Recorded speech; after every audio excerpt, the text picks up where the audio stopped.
Bullet ರೈಲು ಓಡಾಟಕ್ಕೆ ಮುಹೂರ್ತ fix. ಮುಂದಿನ ವರ್ಷವೇ ಬರಲಿದೆ ಬುಲೆಟ್ ರೈಲು. ಐತಿಹಾಸಿಕ ದಿನದಂದು ಮೋದಿ ಚಾಲನೆ.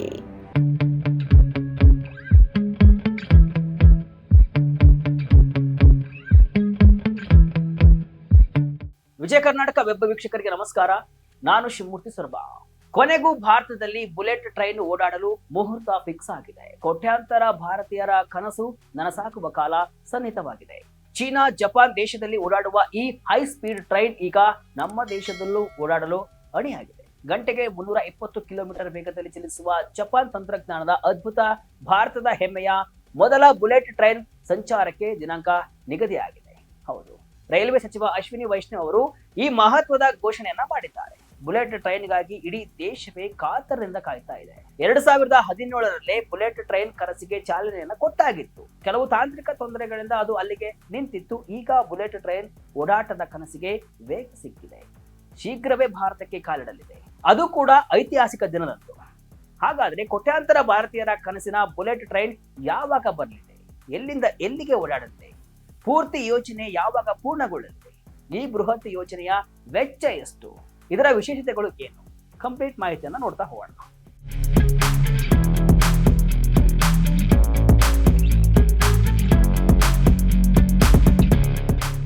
ಹೌದು, ಮುಂದಿನ ವರ್ಷವೇ ಬುಲೆಟ್ ಟ್ರೈನ್ ಭಾರತದ ಮಣ್ಣಿನಲ್ಲಿ ಸಂಚರಿಸಲಿದೆ. ಜಪಾನ್, ಚೀನಾ ದೇಶದಲ್ಲಿ ಬುಲೆಟ್ ಟ್ರೈನ್ಗಳನ್ನ ನೋಡಿ ನಮ್ಮ ದೇಶದಲ್ಲೂ ಕೂಡ ಬುಲೆಟ್ ಟ್ರೈನ್ ಇರಬೇಕು ಅನ್ನೋದು ಭಾರತೀಯರ ಕನಸಾಗಿತ್ತು. ಜನರ ಕನಸನ್ನ ಸಾಕಾರಗೊಳಿಸಲು ಪ್ರಧಾನಿ ಮೋದಿ ಅವರು ದಿಟ್ಟ ಹೆಜ್ಜೆಯನ್ನ ಇಟ್ಟಿದ್ರು. ಇಂದು ಅದರ ಫಲವೇ ಭಾರತಕ್ಕೆ ಮೊದಲ ಬುಲೆಟ್ ಟ್ರೈನ್ ಆಗಮಿಸಲಿದೆ. ಈ ಬಗ್ಗೆ ಕೇಂದ್ರ ರೈಲ್ವೆ ಸಚಿವ ಅಶ್ವಿನಿ ವೈಷ್ಣವ್ ಬಿಗ್ ಅಪ್ಡೇಟ್ ಅನ್ನ ಕೊಟ್ಟಿದ್ದಾರೆ. ಅವರೇ ಹೇಳಿರುವಂತೆ 2027ರ ಆಗಸ್ಟ್ 15ರಂದು ನೀವು ಬುಲೆಟ್ ಟ್ರೈನ್ ಟಿಕೆಟ್ ಅನ್ನ ಖರೀದಿಸಬಹುದು. ಈ ಒಂದು ಮಾತಿನ ಮೂಲಕ ಅವರು ದೇಶದ ಜನರ ನಿರೀಕ್ಷೆಗೆ ಸ್ಪಷ್ಟ ರೂಪವನ್ನ ಕೊಟ್ಟಿದ್ದಾರೆ. ಮುಂಬೈ ಮತ್ತು ಅಹಮದಾಬಾದ್ ನಡುವಿನ 508 ಕಿಲೋಮೀಟರ್ ಉದ್ದದ ಈ ಹೈ ಸ್ಪೀಡ್ ರೈಲು ಕಾರ್ಡರ್ ಯೋಜನೆಯು ಹಂತ ಹಂತವಾಗಿ ಲೋಕಾರ್ಪಣೆಗೊಳ್ಳಲಿದೆ. ಮೊದಲ ಹಂತದಲ್ಲಿ 2027ರ ಆಗಸ್ಟ್ 15ರಂದು ಗುಜರಾತ್ನ ಸೂರತ್ ಮತ್ತು ಬಿಳಿ ಮೋರಾ ನಡುವಿನ 50 ಕಿಲೋಮೀಟರ್ ಮಾರ್ಗದಲ್ಲಿ ಬುಲೆಟ್ ಟ್ರೈನ್ನ ಸಂಚಾರ ಆರಂಭಿಸಲಿದೆ. ಪ್ರಧಾನಿ ನರೇಂದ್ರ ಮೋದಿ ಅವರು ಸ್ವಾತಂತ್ರ್ಯ ದಿನದಂದೇ ಈ ಐತಿಹಾಸಿಕ ಯೋಜನೆಗೆ ಚಾಲನೆಯನ್ನ ನೀಡಲಿದ್ದಾರೆ. ಒಟ್ಟು 5 ಹಂತದಲ್ಲಿ ಬುಲೆಟ್ ಟ್ರೈನ್ ಓಡಾಡಲಿದೆ. ಅವುಗಳನ್ನ ಒಂದೊಂದಾಗಿ ನೋಡ್ತಾ ಹೋಗೋಣ. ಮೊದಲ ಹಂತದಲ್ಲಿ ಗುಜರಾತ್ನ ಸೂರತ್ ಬಿಳಿಮೊರಾ ಮಧ್ಯೆ 50 ಕಿಲೋಮೀಟರ್, ಎರಡನೇ ಹಂತದಲ್ಲಿ ವಾಪಿ ಮತ್ತು ಸೂರತ್ ನಡುವೆ ಸುಮಾರು 100 ಕಿಲೋಮೀಟರ್, ಮೂರನೇ ಹಂತದಲ್ಲಿ ವಾಪಿ ಮತ್ತು ಅಹಮದಾಬಾದ್ ನಡುವೆ ಸುಮಾರು 300ರಿಂದ 320 ಕಿಲೋಮೀಟರ್, ನಾಲ್ಕನೇ ಹಂತದಲ್ಲಿ ಥಾಣೆ ಮತ್ತು ಅಹಮದಾಬಾದ್ ನಡುವೆ ಸುಮಾರು 450ರಿಂದ 490 ಕಿಲೋಮೀಟರ್, ಅಂತಿಮ ಹಂತದಲ್ಲಿ ಸಂಪೂರ್ಣ ಮುಂಬೈ ಅಹಮದಾಬಾದ್ ಮಾರ್ಗ. ಸಂಪೂರ್ಣವಾಗಿ 508 ಕಿಲೋಮೀಟರ್ ಮಾರ್ಗವು 2029ರ ವೇಳೆಗೆ ಸಂಪೂರ್ಣವಾಗಿ ಕಾರ್ಯಾರಂಭ ಮಾಡುವ ನಿರೀಕ್ಷೆ ಇದೆ. ಈ ಮೂಲಕ ಅಹಮದಾಬಾದ್, ವಡೋದರಾ, ಭರೂಚ್, ಸೂರತ್, ವಾಪಿ, ಥಾಣೆ ಮತ್ತು ಮುಂಬೈನಂತಹ ಪ್ರಮುಖ ನಗರಗಳ ನಡುವಿನ ಪ್ರಯಾಣದ ಸಮಯ ಕಡಿಮೆ ಆಗಲಿದೆ. 1.08 ಲಕ್ಷ ಕೋಟಿ ವೆಚ್ಚದ ಯೋಜನೆ.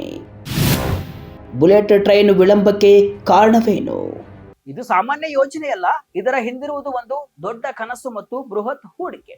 2017ರಲ್ಲಿ ಪ್ರಧಾನಿ ನರೇಂದ್ರ ಮೋದಿ ಮತ್ತು ಜಪಾನಿನ ಅಂದಿನ ಪ್ರಧಾನಿ ಶಿಂಜೋ ಅಬೆ ಅವರು ಈ ಯೋಜನೆಗೆ ಶಂಕುಸ್ಥಾಪನೆಯನ್ನ ನೆರವೇರಿಸಿದ್ರು. ಇದರ ಅಂದಾಜು ವೆಚ್ಚ ಬರೋಬ್ಬರಿ 1.08 ಲಕ್ಷ ಕೋಟಿ ರೂಪಾಯಿ. ಮೂಲ ಯೋಜನೆಯ ಪ್ರಕಾರ 2022ರಲ್ಲಿ ಭಾರತ ಸ್ವಾತಂತ್ರ್ಯದ 75ನೇ ವರ್ಷಾಚರಣೆ ಆಚರಿಸುವ ಹೊತ್ತಿಗೆ ಈ ಬುಲೆಟ್ ಟ್ರೈನ್ ಉದ್ಘಾಟನೆ ಆಗಬೇಕಾಗಿತ್ತು. ಆದ್ರೆ ಮಹಾರಾಷ್ಟ್ರದಲ್ಲಿ ಭೂಸ್ವಾಧೀನ ಪ್ರಕ್ರಿಯೆ ವಿಳಂಬ, ಕೋವಿಡ್-19 ಸಾಂಕ್ರಾಮಿಕದ ಅಡ್ಡಿ ಮತ್ತು ಇತರ ತಾಂತ್ರಿಕ ಸವಾಲುಗಳಿಂದಾಗಿ ಯೋಜನೆ 5 ವರ್ಷಗಳ ಕಾಲ ಮುಂದೂಡಿಕೆಯಾಗಿತ್ತು. ಈಗ ಎಲ್ಲಾ ಅಡೆತಡೆಗಳನ್ನ ನಿವಾರಿಸಿಕೊಂಡು ಕಾಮಗಾರಿ ವೇಗವಾಗಿ ಸಾಗ್ತಾ ಇದ್ದು 2027ರ ಗಡುವನ್ನ ತಲುಪುವ ವಿಶ್ವಾಸವನ್ನ ಸರ್ಕಾರ ವ್ಯಕ್ತಪಡಿಸಿದೆ. ಬುಲೆಟ್ ಟ್ರೈನಿನ ವಿಶೇಷತೆ ಏನು?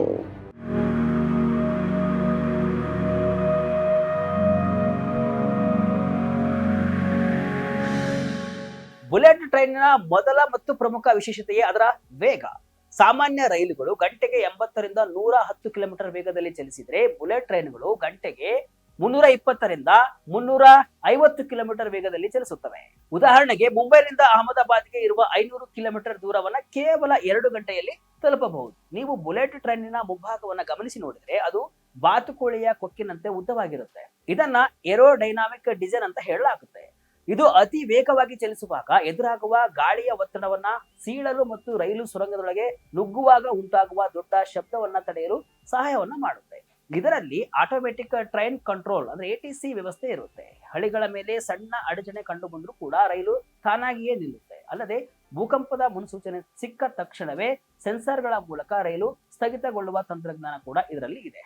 ರೈಲ್ವೆ ಹಳಿಗಳಿಗೆ ಅತ್ಯಂತ ಗಟ್ಟಿಯಾದ ಕಾಂಕ್ರೀಟ್ ಸ್ಲ್ಯಾಬ್ಗಳನ್ನ ಬಳಸಲಾಗುತ್ತೆ. ಇದರಿಂದ ರೈಲು ಅತಿ ವೇಗವಾಗಿ ಚಲಿಸುವಾಗ ಹಳಿಗಳು ಅಲುಗಾಡುವುದಿಲ್ಲ ಮತ್ತು ರೈಲಿನ ಸಮತೋಲನ ತಪ್ಪುವುದಿಲ್ಲ. ಬುಲೆಟ್ ಟ್ರೈನ್ ಒಳಗೆ ಕುಳಿತರೆ ನೀವು ವಿಮಾನದಲ್ಲಿ ಕುಳಿತ ಅನುಭವವಾಗುತ್ತೆ. ಶಬ್ದ ಮಾಲಿನ್ಯ ತಡೆಯಲು ವಿಶೇಷ ವಿನ್ಯಾಸ ಮಾಡಲಾಗಿರುತ್ತೆ. ಸೀಟುಗಳನ್ನ 180 ಡಿಗ್ರಿ ತಿರುಗಿಸುವ ಸೌಲಭ್ಯ ಕೂಡ ಬುಲೆಟ್ ಟ್ರೈನ್ ಅಲ್ಲಿ ಇರುತ್ತೆ. ಭಾರತೀಯ ರೈಲ್ವೆಯ ತಾಂತ್ರಿಕ ಕ್ರಾಂತಿ. 85% ಮಾರ್ಗ ಎಲಿವೇಟೆಡ್ ಕಾರಿಡಾರ್.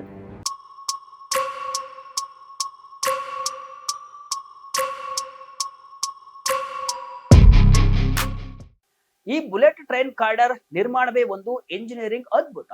ರಾಷ್ಟ್ರೀಯ ಹೈಸ್ಪೀಡ್ ರೈಲು ನಿಗಮ ನಿಯಮಿತ ಈ ಯೋಜನೆಯನ್ನ ಕಾರ್ಯಗತಗೊಳಿಸ್ತಾ ಇದೆ. ಈ ಯೋಜನೆಯ ಕೆಲವು ಪ್ರಮುಖ ಅಂಶಗಳನ್ನ ನೋಡುವುದಾದ್ರೆ, ಒಟ್ಟು 508 ಕಿಲೋಮೀಟರ್ ಮಾರ್ಗದಲ್ಲಿ 352 ಕಿಲೋಮೀಟರ್ ಗುಜರಾತ್ ಮತ್ತು ದಾದ್ರಾ ನಗರ್ ಹವೇಲಿದ್ರೆ 156 ಕಿಲೋಮೀಟರ್ ಮಹಾರಾಷ್ಟ್ರದಲ್ಲಿ ಇದೆ. ಯೋಜನೆಯ 85% ಅಂದ್ರೆ ಸುಮಾರು 465 ಕಿಲೋಮೀಟರ್ ಮಾರ್ಗವನ್ನ ನೆಲದಿಂದ ಎತ್ತರಿಸಿದ ಮೇಲ್ಸೇತುವೆಗಳ ಮೇಲೆ ನಿರ್ಮಿಸಲಾಗ್ತಾ ಇದೆ. ಈಗಾಗಲೇ 326 ಕಿಲೋಮೀಟರ್ ಉದ್ದದ ಎಲಿವೇಟೆಡ್ ರಚನೆಗಳ ನಿರ್ಮಾಣ ಪೂರ್ಣಗೊಂಡಿದೆ.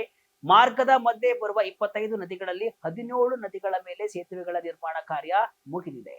ಮೊದಲ ಹಂತದಲ್ಲಿ ಉದ್ಘಾಟನೆಯಾಗಲಿರುವ ಸೂರತ್ ಬಿಳಿಮೋರಾ ನಡುವಿನ 50 ಕಿಲೋಮೀಟರ್ ಮಾರ್ಗದ ಕಾಮಗಾರಿ ಬಹುತೇಕ ಪೂರ್ಣಗೊಂಡಿದ್ದು, ಸಿವಿಲ್ ಕಾಮಗಾರಿ ಮತ್ತು ಟ್ರ್ಯಾಕ್ ಬೆಡ್ ಸಿದ್ಧತೆ ಸಂಪೂರ್ಣವಾಗಿದೆ. ಸೂರತ್ನಲ್ಲಿ ವಜ್ರದ ವಿನ್ಯಾಸದ ನಿಲ್ದಾಣ. ಈ ಯೋಜನೆಯ ಭಾಗವಾಗಿ ನಿರ್ಮಾಣವಾಗುತ್ತಿರುವ ನಿಲ್ದಾಣಗಳು ಕೂಡ ಅತ್ಯಾಧುನಿಕವಾಗಿವೆ. ಅದರಲ್ಲೂ ಸೂರತ್ ನಿಲ್ದಾಣ ವಿಶೇಷ ಆಕರ್ಷಣೆಯ ಕೇಂದ್ರವಾಗಿದೆ. ವಜ್ರದ ಉದ್ಯಮಕ್ಕೆ ಹೆಸರುವಾಸಿಯಾಗಿರುವ ಸೂರತ್ ನಗರದ ಹಿರಿಮೆಗೆ ತಕ್ಕಂತೆ ಈ ನಿಲ್ದಾಣವನ್ನ ವಜ್ರದ ಆಕಾರದಿಂದ ಸ್ಫೂರ್ತಿ ಪಡೆದು ವಿನ್ಯಾಸಗೊಳಿಸಲಾಗಿದೆ. ಪ್ರಧಾನಿ ನರೇಂದ್ರ ಮೋದಿಯವರೇ ಖುದ್ದು ಭೇಟಿ ನೀಡಿ ಪರಿಶೀಲನೆ ನಡೆಸಿದ ಈ ನಿಲ್ದಾಣದ ವೈಶಿಷ್ಟ್ಯಗಳು ಹೀಗಿವೆ. ವಜ್ರ ವಿನ್ಯಾಸದ ನಿಲ್ದಾಣ ಹೇಗಿರಲಿದೆ ಅನ್ನೋದನ್ನ ನೋಡುವುದಾದ್ರೆ, ಇದರ ಎತ್ತರ 26.3 ಮೀಟರ್ ಇದೆ. ವಿಸ್ತೀರ್ಣ 58,352 ಚದರ ಮೀಟರ್ ಇದೆ. ಇದು 3 ಹಂತದ ಬೃಹತ್ ಕಟ್ಟಡವಾಗಿದೆ. ಒಂದು ನೆಲಮಹಡಿ, ಇಲ್ಲಿ ಪಾರ್ಕಿಂಗ್ ಮತ್ತು ಭದ್ರತಾ ತಪಾಸಣೆಗೆ ಮೀಸಲು. ಎರಡನೇದು ಕಾಂಕೋರ್ಸ್ ಹಂತ, ಇಲ್ಲಿ ವಿಶ್ರಾಂತಿ ಕೊಠಡಿಗಳು, ರೆಸ್ಟ್ ರೂಮ್ಗಳು, ಕಿಯೋಸ್ಕ್ಗಳು ಮತ್ತು ಟಿಕೆಟಿಂಗ್ ಕೌಂಟರ್ಗಳು ಇರುತ್ತವೆ. ಇನ್ನು ಮೂರನೇ ಹಂತ ಪ್ಲಾಟ್ಫಾರ್ಮ್ ಹಂತ, ಇಲ್ಲಿಂದ ಪ್ರಯಾಣಿಕರು ರೈಲು ಹತ್ತಲಿದ್ದಾರೆ. ನಿಲ್ದಾಣದ ಮೂಲ ರಚನೆಯ ಕಾಮಗಾರಿ ಪೂರ್ಣಗೊಂಡಿದ್ದು, ಸದ್ಯ ಒಳಾಂಗಣ ವಿನ್ಯಾಸ ಮತ್ತು ಇತರ ಸೌಲಭ್ಯಗಳನ್ನು ಅಳವಡಿಸುವ ಕಾರ್ಯ ಕೂಡ ಪ್ರಗತಿಯಲ್ಲಿದೆ. ಮೊದಲ ವಂದೇ ಭಾರತ್ ಸ್ಲೀಪರ್ ಉದ್ಘಾಟನೆ.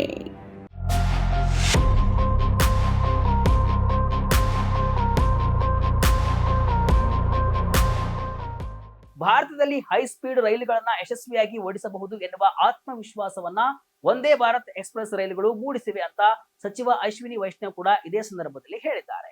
ವಂದೇ ಭಾರತ್ ರೈಲುಗಳ ಯಶಸ್ಸು ಬುಲೆಟ್ ಟ್ರೈನ್ ಯೋಜನೆಯ ಬಗ್ಗೆ ದೇಶದ ಜನರಲ್ಲಿ ಹೊಸ ಭರವಸೆಯನ್ನ ಸೃಷ್ಟಿಸಿದೆ. ಅಷ್ಟೇ ಅಲ್ಲ, ರಾತ್ರಿ ಪ್ರಯಾಣಕ್ಕಾಗಿ ವಂದೇ ಭಾರತ್ ಸ್ಲೀಪರ್ ರೈಲುಗಳನ್ನ ಪರಿಚಯಿಸುವ ಯೋಜನೆ ಕೂಡ ಸರ್ಕಾರದ ಮುಂದಿದೆ. ದೇಶದ ಬಹುತೇಕ ಸಂಸದರು ತಮ್ಮ ಕ್ಷೇತ್ರಗಳಿಗೆ ವಂದೇ ಭಾರತ್ ರೈಲುಗಳಿಗಾಗಿ ಬೇಡಿಕೆಯನ್ನ ಇಡ್ತಾ ಇದ್ದು, ಅದೇ ಸೌಕರ್ಯ, ಸುರಕ್ಷತೆ ಮತ್ತು ಗುಣಮಟ್ಟದೊಂದಿಗೆ ಸ್ಲೀಪರ್ ಕೋಚ್ಗಳನ್ನ ತರಲು ರೈಲ್ವೆ ಇಲಾಖೆ ಈಗ ಸಿದ್ಧತೆಯನ್ನು ನಡೆಸಿದೆ. ಜನವರಿ 18 ಅಥವಾ 19ರಂದು ಪ್ರಧಾನಿ ನರೇಂದ್ರ ಮೋದಿ ಕೋಲ್ಕತ್ತಾ ಗುವಾಹಟಿ ನಡುವೆ ಮೊದಲ ವಂದೇ ಭಾರತ್ ಸ್ಲೀಪರ್ ರೈಲಿಗೆ ಚಾಲನೆಯನ್ನ ಕೊಡಲಿದ್ದಾರೆ ಅಂತ ರೈಲ್ವೆ ಸಚಿವ ಅಶ್ವಿನಿ ವೈಷ್ಣವ್ ಘೋಷಣೆಯನ್ನ ಮಾಡಿದ್ರು. ಈ ವರ್ಷ ಪಶ್ಚಿಮ ಬಂಗಾಳ ಮತ್ತು ಅಸ್ಸಾಂ ವಿಧಾನಸಭೆ ಚುನಾವಣೆ ನಿಗದಿಯಾಗಿದ್ದು, ಅದರ ಮೊದಲ ಉಭಯ ರಾಜ್ಯಗಳಿಗೂ ಈ ಕೊಡುಗೆ ಸಿಕ್ಕಿದೆ.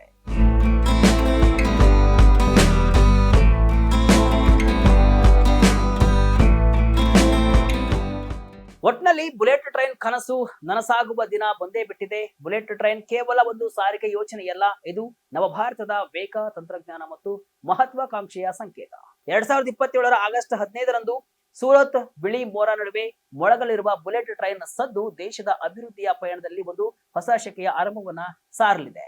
ಈ ಯೋಜನೆ ಪೂರ್ಣಗೊಂಡಾಗ ಮುಂಬೈ ಅಹಮದಾಬಾದ್ ನಡುವಿನ ಪ್ರಯಾಣದ ಸಮಯ ಕೇವಲ 2-3 ಗಂಟೆಗಳಿಗೆ ಇಳಿಕೆಯಾಗಲಿದ್ದು, ಇದು ವ್ಯಾಪಾರ, ವಹಿವಾಟು ಮತ್ತು ಪ್ರವಾಸೋದ್ಯಮಕ್ಕೆ ದೊಡ್ಡ ಉತ್ತೇಜನವನ್ನ ನೀಡಿದೆ. ಈ ಐತಿಹಾಸಿಕ ಕ್ಷಣಕ್ಕಾಗಿ ಇಡೀ ದೇಶವೇ ಕಾತರದಿಂದ ಕಾಯ್ತಾ ಇದೆ. ಇದಿಷ್ಟು ಇವತ್ತಿನ ವಿಶೇಷ. ಇದೇ ರೀತಿ ಹಲವು ವಿಶ್ಲೇಷಣೆ, ಮಾಹಿತಿ ಅಷ್ಟೇ ಅಲ್ಲ, ಮನರಂಜನೆಯ ವಿಡಿಯೋಗಳಿಗಾಗಿ ವಿಜಯ ಕರ್ನಾಟಕ ವೆಬ್ಸೈಟ್, ಫೇಸ್ಬುಕ್ ಹಾಗೂ ಯೂಟ್ಯೂಬ್ ಪೇಜ್ ಅನ್ನು ಫಾಲೋ ಮಾಡಿ. ಧನ್ಯವಾದಗಳು.